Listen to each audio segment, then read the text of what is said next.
because if you don't do that, you got no chance against a team like this in particular. So we're just trying to control the things we can, and the big thing that's within our control is our preparation and getting the rest we need to get, and getting the nutrition we need to have this week as these guys go into the game. And we're looking forward to it. It's a big challenge, and we're looking forward to it. The Chiefs have shown a lot this season the ability to stay in games even when they're trailing and come back late. What kind of challenge is that, knowing you're going against a team that's had a lot of success this season coming back late? Yeah, I mean, they've got a tremendous amount of poise. I think I mentioned this on Monday's call.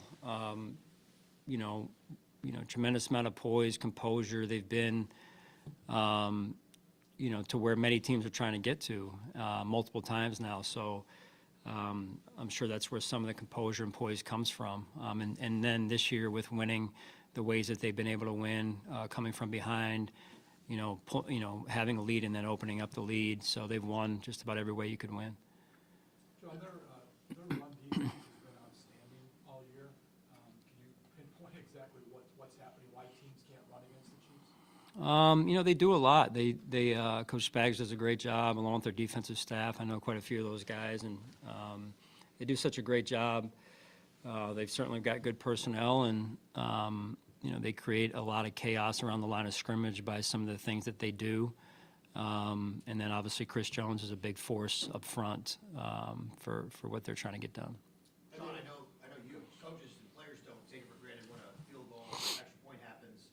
I think a lot of fans might, but when you see a play like last week to end the game and how they went after, does that put a little more attention to detail to show your film room and, hey, this is how important these plays are in a game? Yeah, I mean, you see us practice it. I'm sure every team's like us. You practice it out there, and sometimes people look at it as a break in between, team periods, right? And the amount of detail, the amount of urgency that needs to be present in those moments is huge, as you're discussing. So that was a huge play, obviously, in the game, and something that we can learn from as well, and be reminded of that.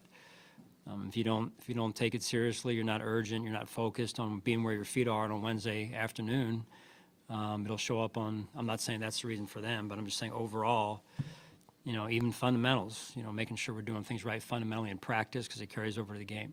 Have you caught any of Andy's commercials? He's using words like googly googly and swiping Patrick Mahomes' nuggies and chicken nuggets. I've seen a few of them. I think, John, what do you want me to say about them? Just knowing him and to see him show Yeah. his personality, I'm sure behind the scenes he's that way, but to see, Yeah.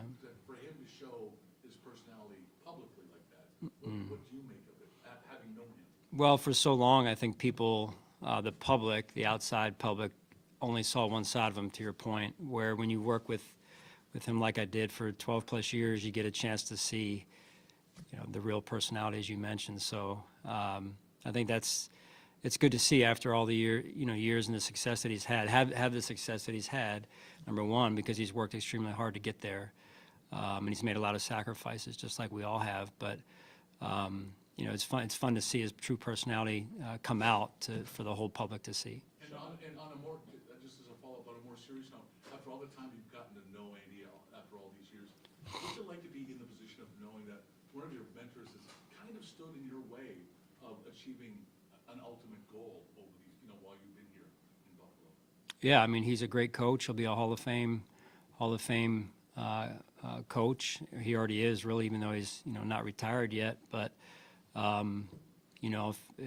listen, there's always somebody that you're trying to get past, right, to accomplish the goal that you want to accomplish. So I don't care what walk of life you're in or what sport you're in or whatever it is. There's always a challenge in front of you. It's just who that challenge is. And this week for us, it's the Kansas City Chiefs.